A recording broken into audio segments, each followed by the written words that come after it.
they consider Filipino people as peasants. These are landlords. You know? Very feudal nga yung approach, no? Oh, Yung parang, yes. Oh, yes. That's just how they look at the Filipino people. They consider the Filipino people as peasants, and then there are feudal lords. You do our bidding. If we want to sacrifice your life, we will do. Ganyan ang kanilang mentality. That's how they grew up. That's how they grew up. Nabiglang, ang tingin ko na sa inyo ay kapareho ko. Kayo ay katulad ko. No, girl. No, girl. Take it out of your brain. These came from feudal families. These are landlords. These are hacienderos, etc. And what they think of, every Filipinos, are their subjects. Monarchy. Feeling talaga nila, monarchical talaga sila. Sila talaga, na kunwari ko na ako, kailangan lang nila kayo tuwing boto in order just to legitimize their power, no? They know it, no? They are hacienderos, and they are how haciendero thinks. Yung mga taga-probinsya dito, you know how haciendero thinks. You know how they act. That is exactly, no? And BBM always seen himself as some sort of royalty, no? Yes. some sort of royalty. Ganyan. You are the peasants. Kaya ano talaga to? They don't care about your suffering, you know. They only care about, okay, how is this going to improve our wealth? How are we going to improve the continuity of our family wealth? No, for all eternity. We are that's what they think of themselves. They think that they are the monarch, the Queen Elizabeth, the aristocracy of the Philippines. You know, okay lang sana if you're the aristocracy, no? Pero you're an aristocracy, kung magandang aristocracy na intellectual, intelligent, noble, etc. These are drug addicts. Culture. These are drug addicts, you know, these are degenerate aristocracy. Correct. Itong sinainday, itong mga Duterte, this is an anomaly in Philippine politics. Anomaly. Kaya ayaw nila yan. Ayaw na nilang maulit because nababasag yung continuity ng feudalism sa Pilipinas. Kailangan dire-diretso tayo. Mag-exchange hands lang tayo. Kita mo, lahat ng naging presidente, lahat yan nag-grabbing elbows, kunwari lang nag-aaway-aaway yan tuwing eleksyon. Kunwari lang yan. Like, look at all the presidents, all the naglaban-laban, nag-iikot-ikot lang yan. Ano sa tingin ninyo, yung mga yan, they are not attending, their sons are not attending the same schools? Do you think that their sons, that they don't live in the same neighborhood? Don't you think that they don't all bump into the same parties? Diba? Itong si Lenny, ayaw nila yan. You know, that's why I really think that Lenny, they may be hesitant to get Lenny because they don't know what Lenny would do once she's in power. Kunwari, this is the people want. Pero after na magkaroon ng election, parang away-away kunwari sila, nag-aaway-away kunwari yung mga elite-elite. Pero pagkatapos ng election, bati-bati na. Kaya kita mo, sino ang biglang naging allies? Nakakamping leaders and Marcos Araneta because they're one and the same. Because they're one and the same. And BBM is the road to power. The kakampings may not like you. The kakamping leaders may not like BBM. But BBM is our road to power. And that's why they will make sure na wala talagang Duterte mananalo sa 2028. Because only the Dutertes can defeat. Yes. And it is the Pinks who actually benefited so much under BBM admin. Yes, very much so. Yes. Actually, nasasad ako sa ganyan. And BBM knows how to buy the kakampings. Yes. Ano gusto nyo? Yes. Gusto nyo mag-continue ang drogay parties nyo na hindi na kayo inaantala? Okay, let's go. Aminin nyo, yung mga nag-aaral sa mga private school, yung mga exclusive. And I say, I wasn't born yesterday. Karamihan Yes. sa inyo ay laman ng drogahan. Yes.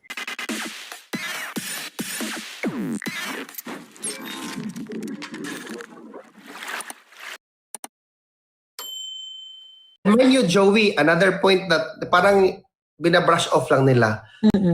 Even DILG Secretary John Vic Remulla, hindi nga niya alam the existence of this supposed warrant of arrest. That to me is very telling of how important a role this political skunk is given. Bakit ba siya nagkaroon ng possession under his possession yung warrant of arrest, which by the way is supposed to be highly confidential in nature? Oo. And nobody's asking that question in the ICC, Exactly. no? Kung ako, Nobody's kung asking ako- that question in the ICC. Kung ako ang journalist, tanungin ko, Mr. Trillanes, why do you have that in your possession? Can you explain to the Filipino what is your role, what is your connection in as far as the ICC is concerned? Are you becoming an extension of the ICC located in the Philippine territory? Diba? Are you an envoy? Are you what? Are you a member of the court of the ICC? Nobody's asking that. Ang ginagawa lang nila ngayon, ang pinapakatag, ano ba yan? Uy, sa Tagalog, ang Pinapakalat.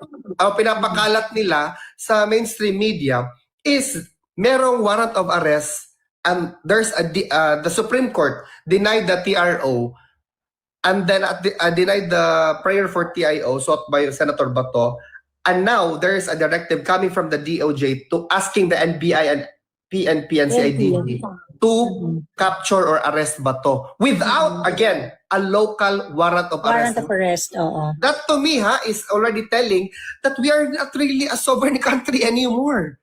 We are parang hindi na tayo member state. I mean, parang hindi na tayo in a reality na 2019 hindi na tayo member ng Rome Statute. Again, we have an obligation innate sa atin bilang Pilipino through the government of Bongbong Marcos that we need to cooperate with the ICC by hook or by crook.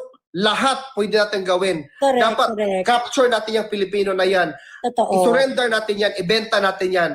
Ano man ang gawin nyo, dead or alive, gawin nyo yan. That's the Just kind really, of government we have. which is really, It gives me goosebumps actually. Naluloka ako, to be honest. And I would just like to again emphasize, kasi ang argument nga nila dito, Alvin, is that kaya daw applicable yung ICC warrant because wala naman daw diminution of sovereignty ng Pilipinas. Kasi daw,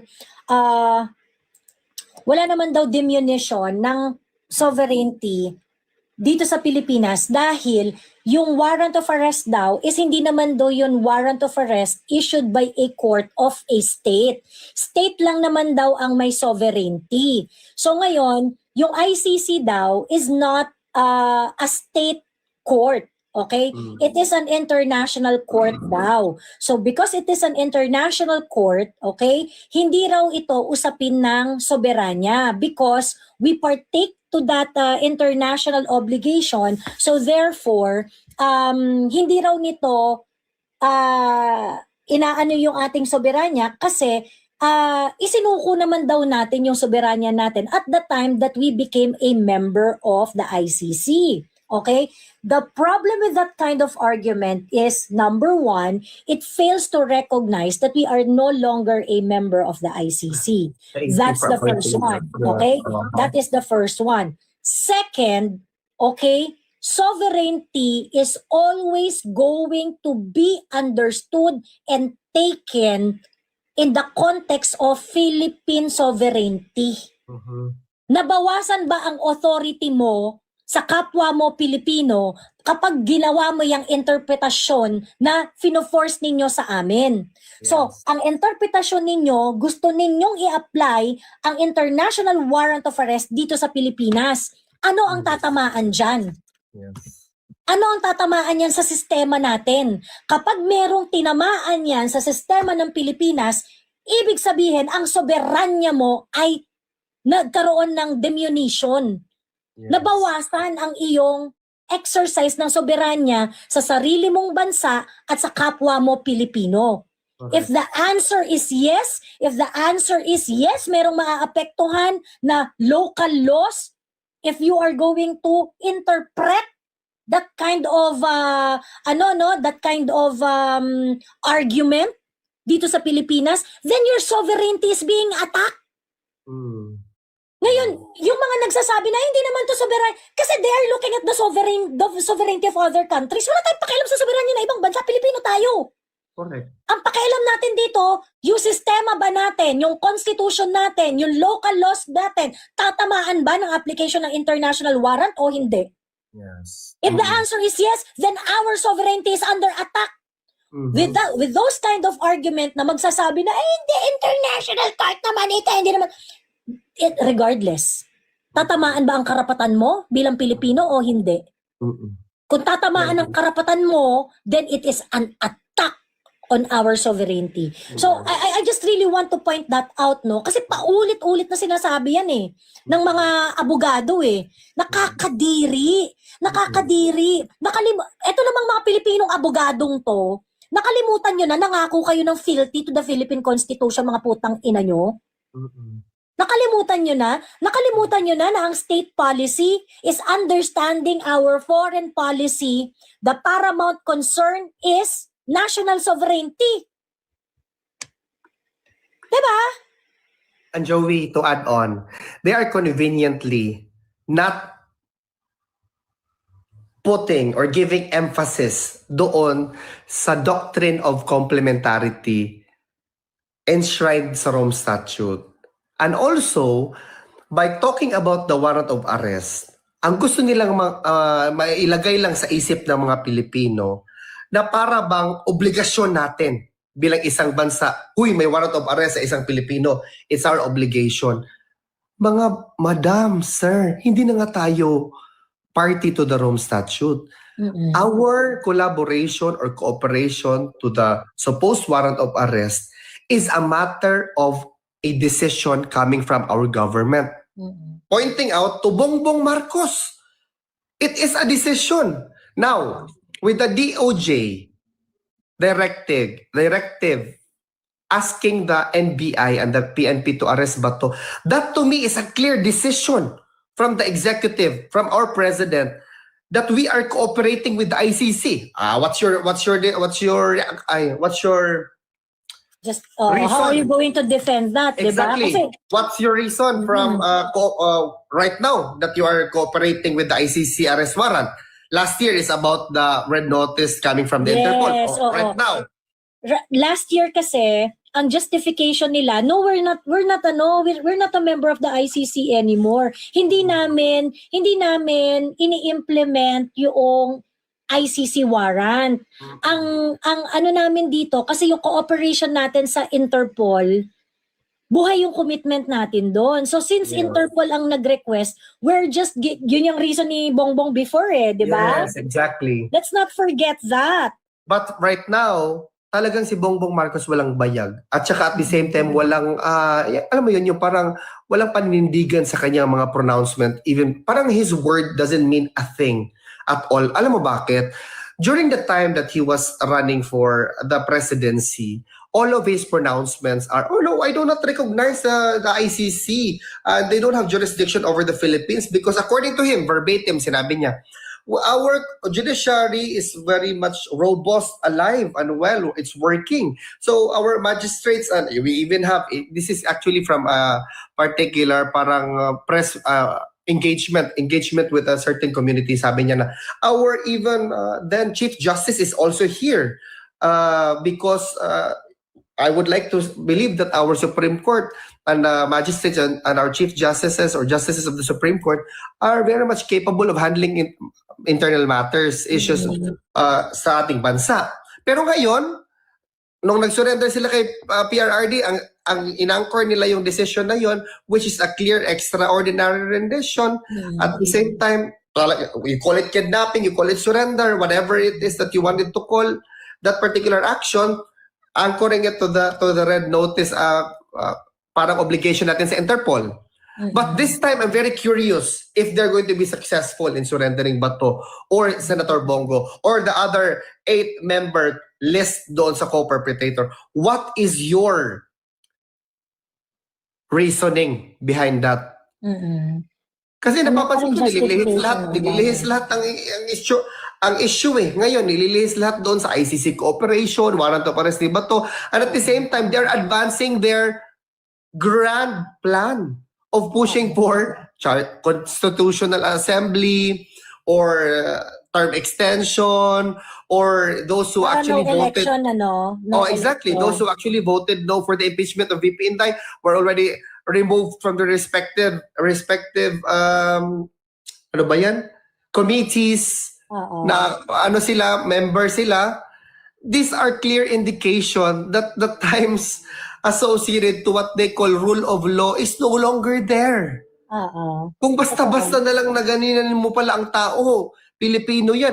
If they can do that to a former head of state and a sitting senator of this republic, of a sovereign country, where, by the way, our forefathers fought very hard for the independence and the liberty that we're supposed to be enjoying right now. Give up na nila na para bang tayo ay colony na naman ng ibang bansa.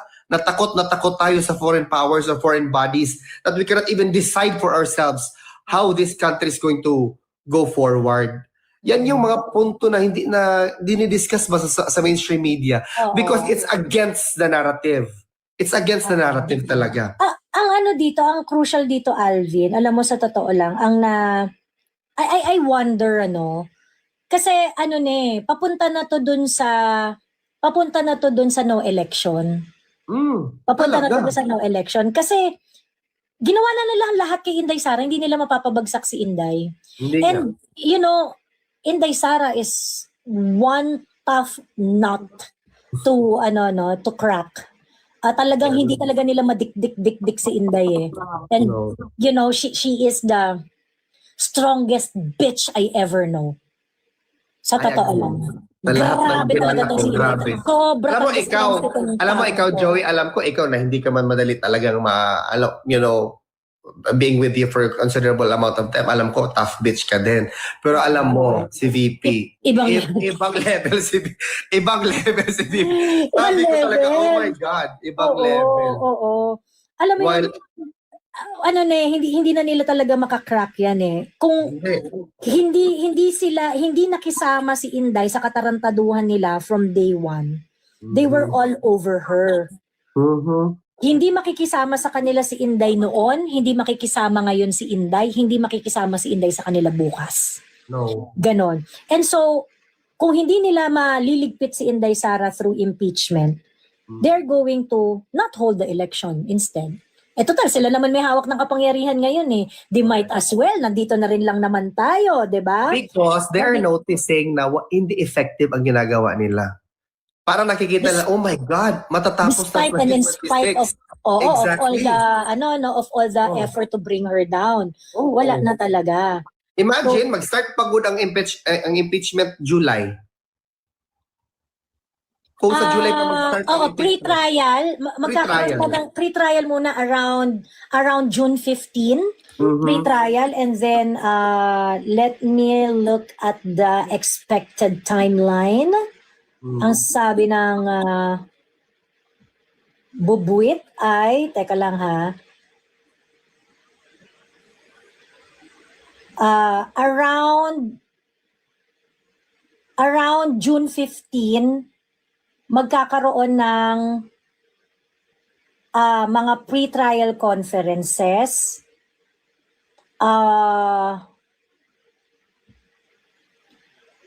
Correct ka, tama ka.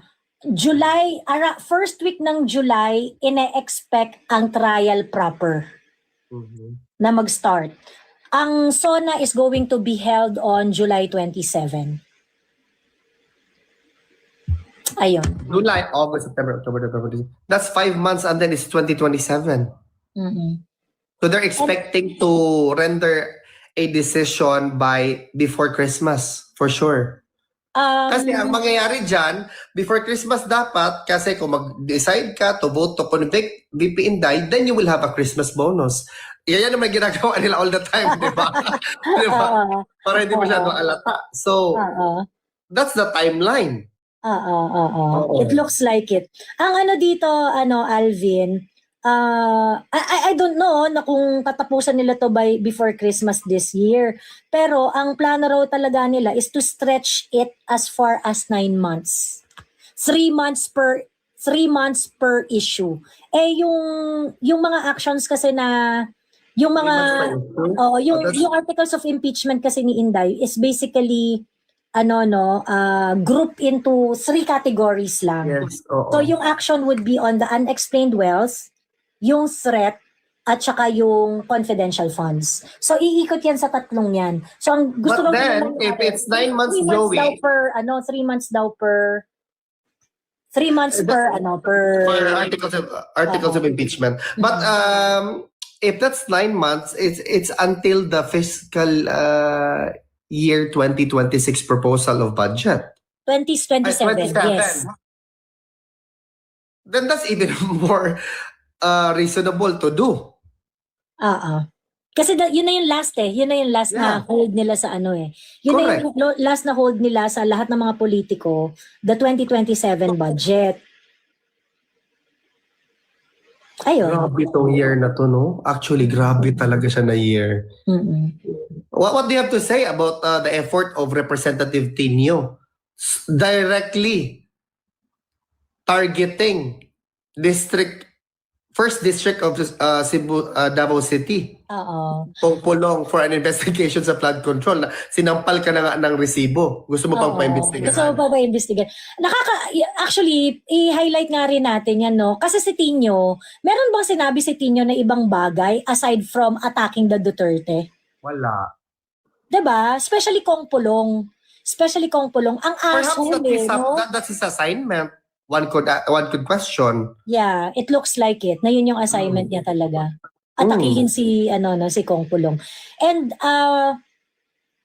si Kong Pulong lang yung kongresista na naglibro ng lahat ng flood control projects niya. Here. Correct.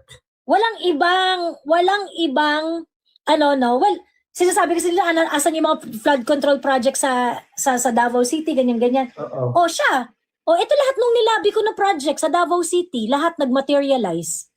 And then they're making it appear na nangyari lang yan in 1 year. No. Ito libro, isang libro yan. 3 fiscal years.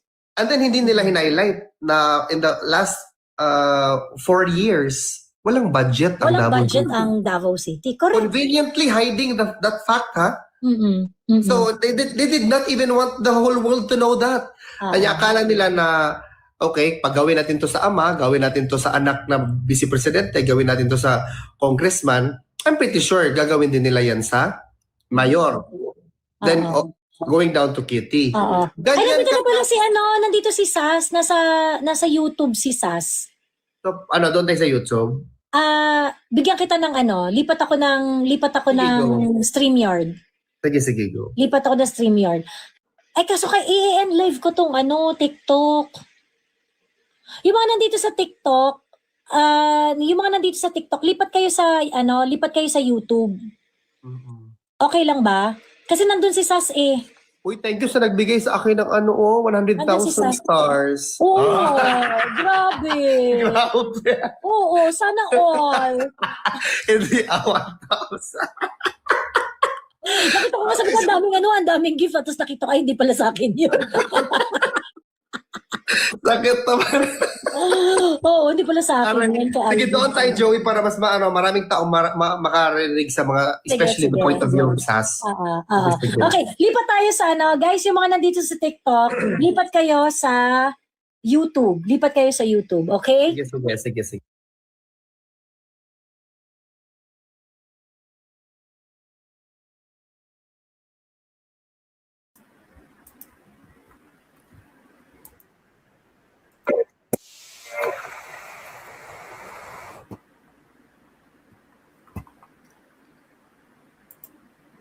Ano ba to?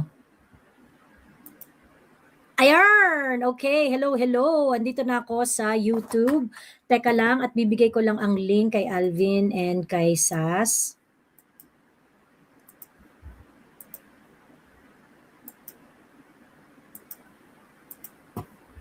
Wait.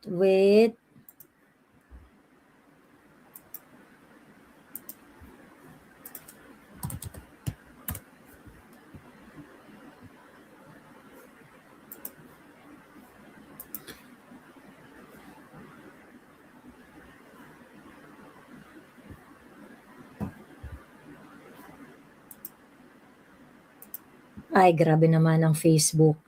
Ano nangyari sa Facebook ko? Ba't parang, gumagana pa ba yung Facebook ko, babe? Tingnan mo nga yung Facebook ko kung gumagana pa.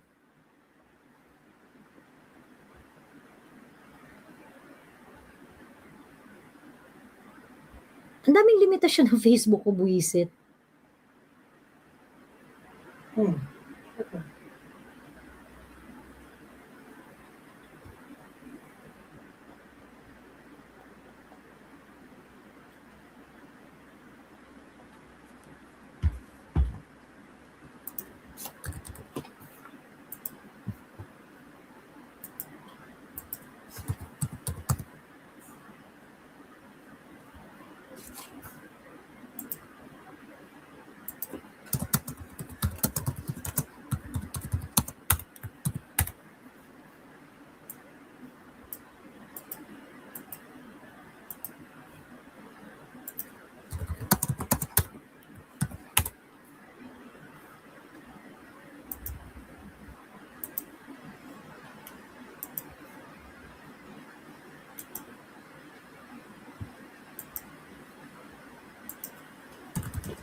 Sas, sinend ko na yung link, Sas. Check nyo na. Check nyo na yung link. Asan yung galit na galit dito sa YouTube? Di nababasa ni Joey. That was emphasized by Justice Leonen on the recent hearing. Paano ba umakyat mga bakla? Nasa ano na, sinandan na kita ng link, Sas. Ayan. Ayan, there, gusto mong umakyat there?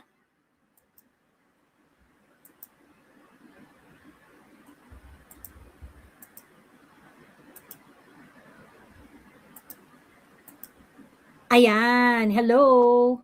Okay. Ayan, live ka na, be?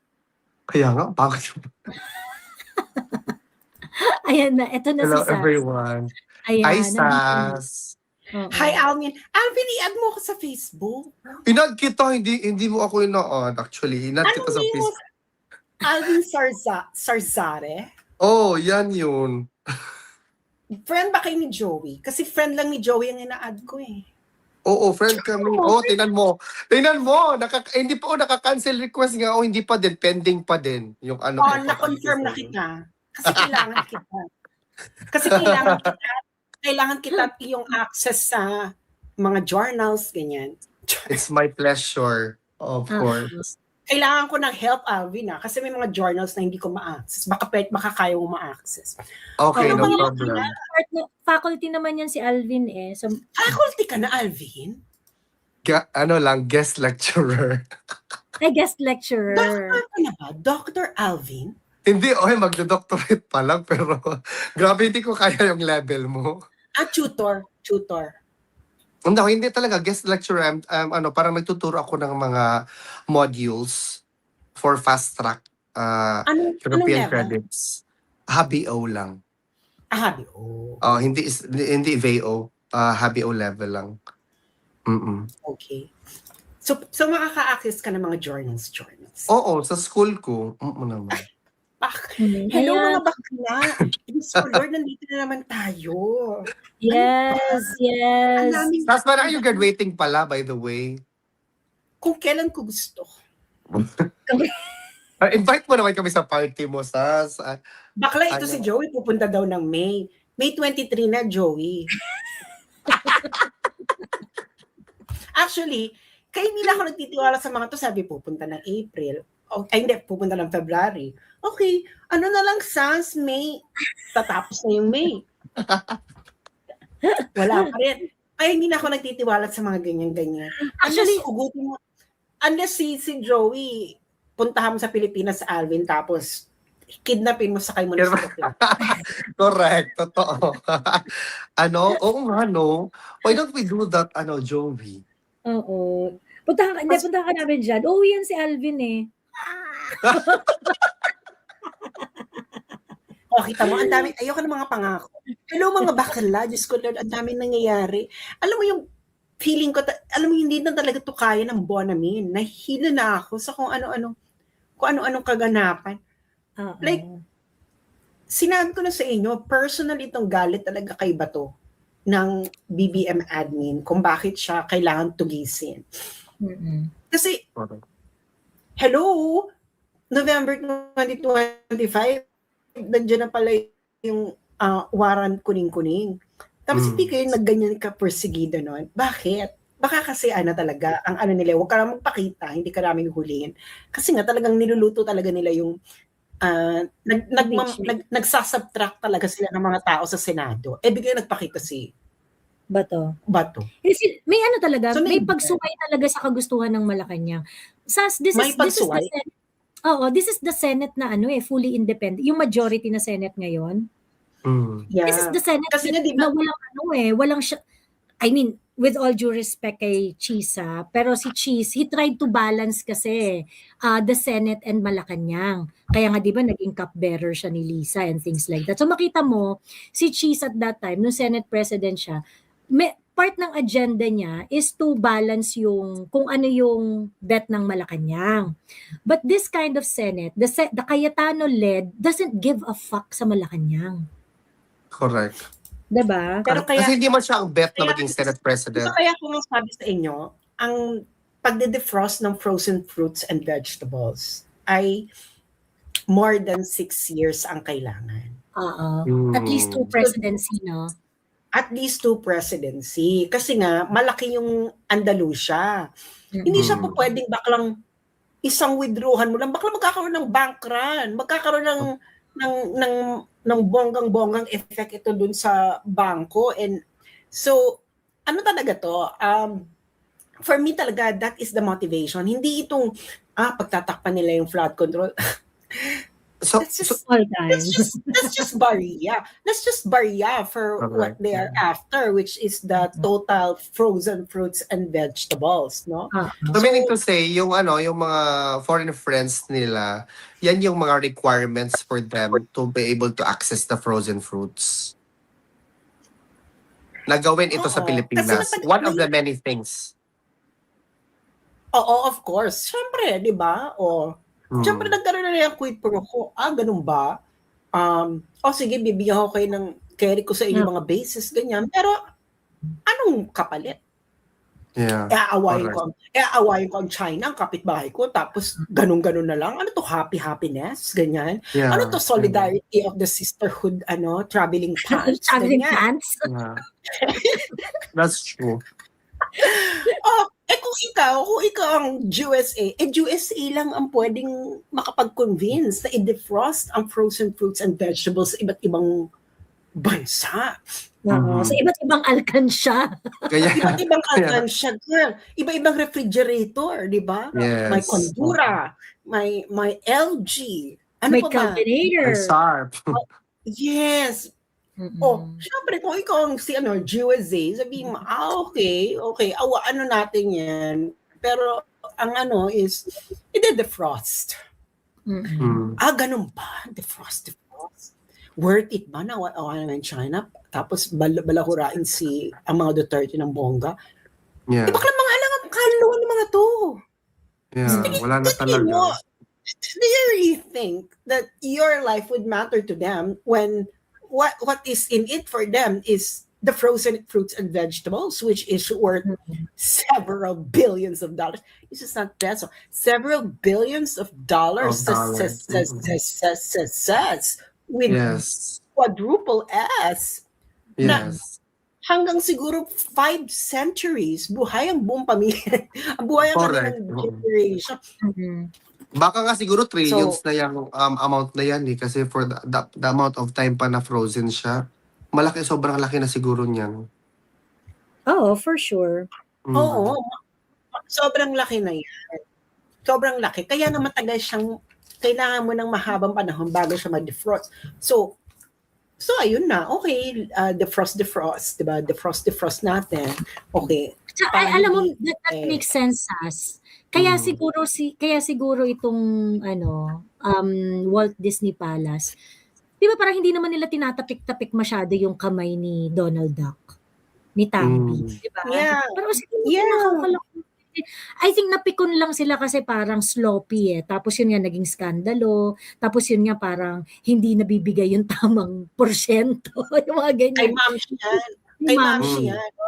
Di ba sabi mo na nga na si ma'am, imbyer na siya kasi punyeta, kailangan ko magpakahirap na mag-sing and dance and emerald sa iba't ibang larangan para makakulimbat ng Andalusia. Tapos, ikaw, Kasi wala ang namang gagawin share. mo na nga lamang ay mag-remit, hindi mo pa magawa Yung ng pa nagre-remit ng tama. Correct. Pero paano yun? Wala na talaga silang regard to yung ordinary Filipinos na most likely the most affected dito sa kanilang grand They scheme. don't Wala care. na yan. They do not care. What do they consider Filipino people as peasants? These are landlords. You know? Very feudal nga yung approach, no? Oh, Yung parang, yes. Oh, yes. That's how they look at the Filipino people. They consider the Filipino people as peasants, and then there are feudal lords.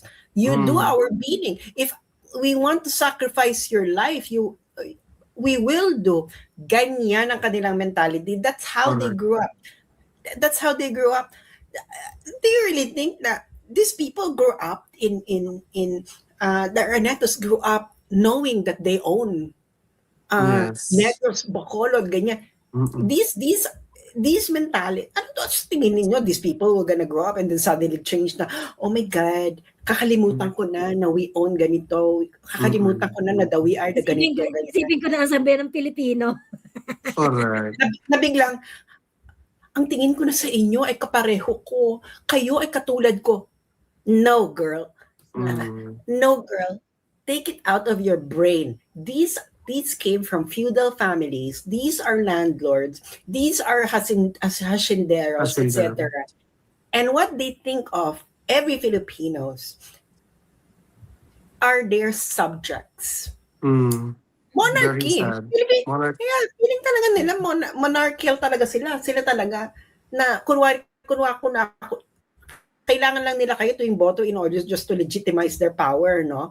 Pero other than that, it's just like really a repetition of feudal lords. So that is how they think about you.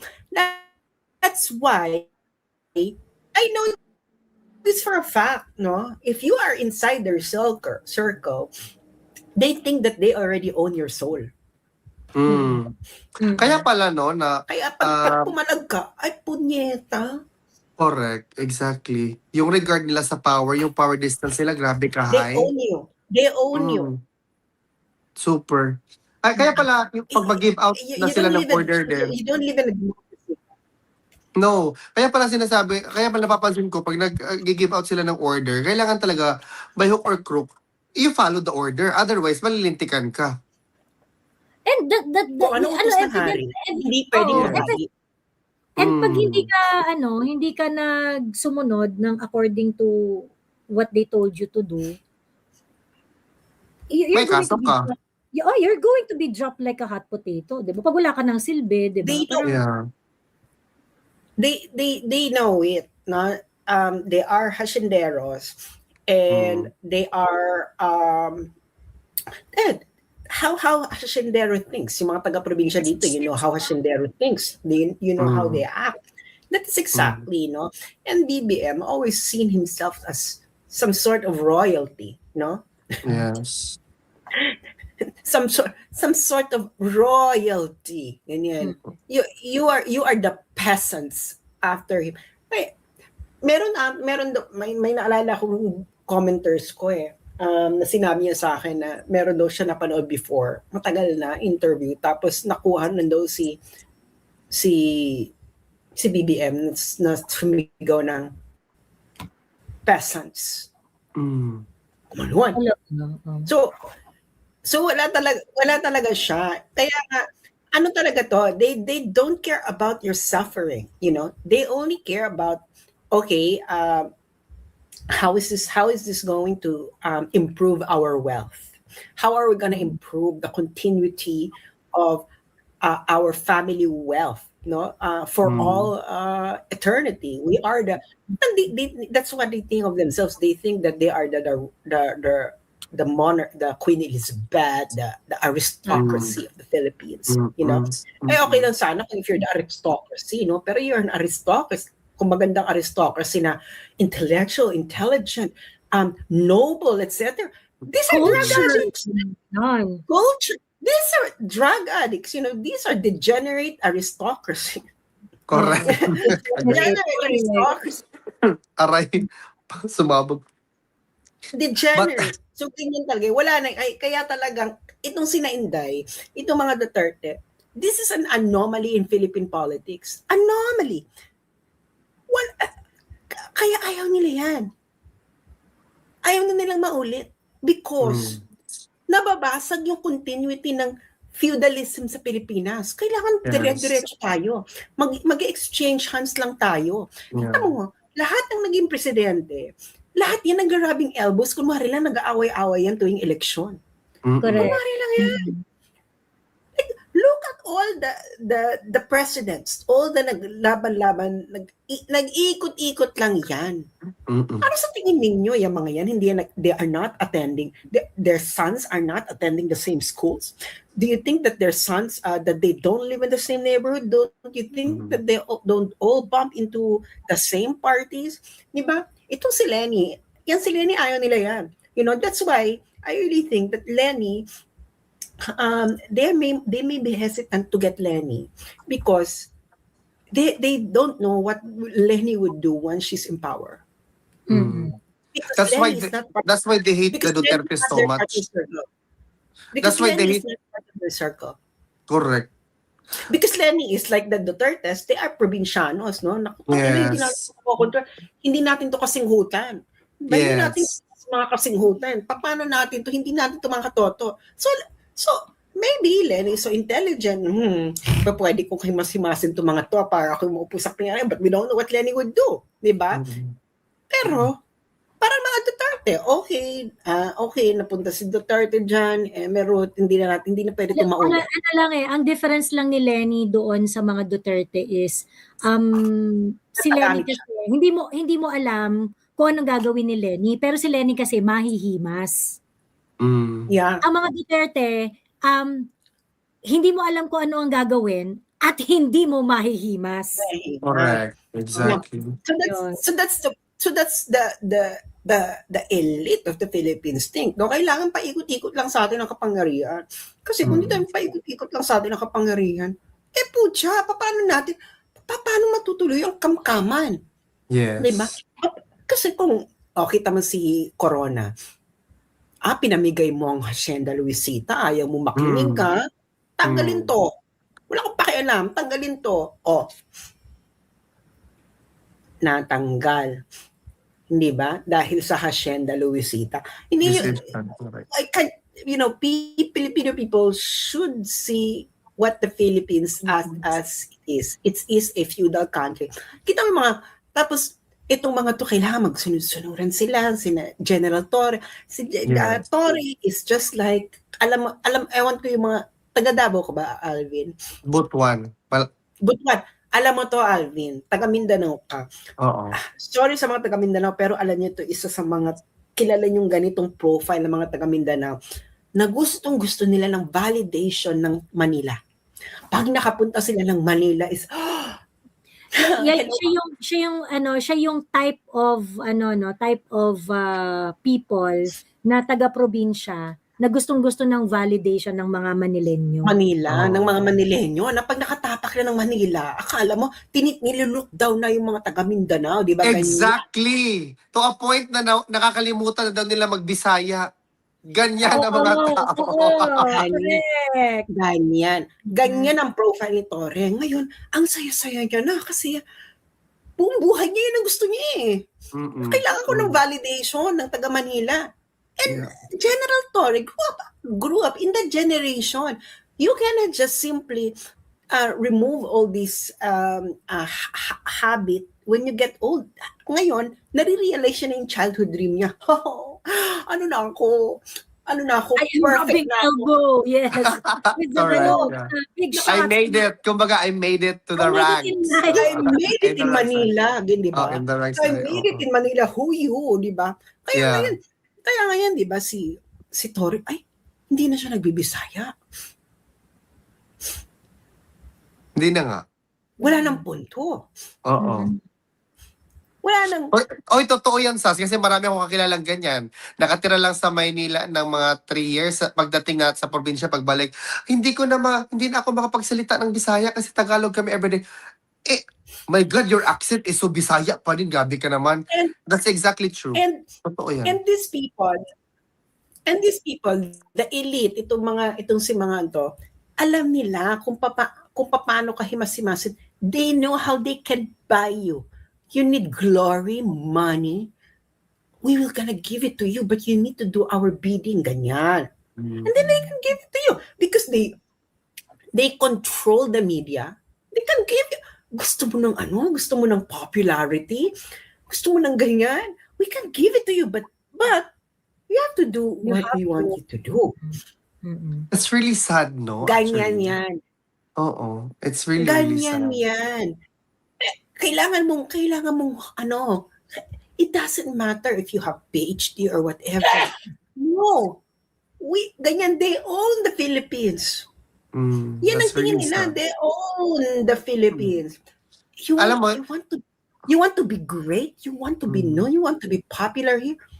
You have to kiss our ass. If you want to see, jump. Diba? But we will give you which one? Glory, fame, Yes. money. Yes. Oo. We will give it to all you. give it to you. Ganyan yan. But and you know what, Sas? I think this is what's missing in our education sa Philippines, no? Because it's only during the time na nag-aral na ako dito sa Netherlands that I realized what state ang Philippines when it comes to power struggles, when it comes to feudalism, yung mga neo-colonial, yung mga ganyang mga terminologies, yung mga Feudalism, colonialismo, Feudalism. feudalism. Totoo, It grabe. reminds you of old Europe, Alvin. Reminds me of old Europe, di ba? Yes, correct. Di ba? Pag Totoo inaral mo yan. yung, pareho tayong tumira ng Europe, alam natin yung history ng Europe, we know.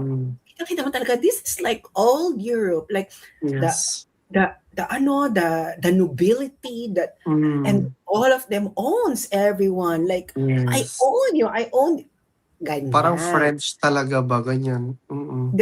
Ganyan ang Pilipinas. But pero kasi nga, you're blinded kasi may election every time. You're blinded kasi may election, no? Kunwari may democracy pa. Kunwari, Kunwari, this is by the people. Kunwari, this is the people wants. Oo. Kunwari, this is the people want. Pero, after na magkaroon ng election, parang away-away kunwari sila, nag-aaway-away kunwari yung mga elite-elite. Pero pagkatapos ng election, bati-bati na. Kaya kita mo, sino ang biglang naging allies? The leaders and Marcos Araneta because they're one and the same.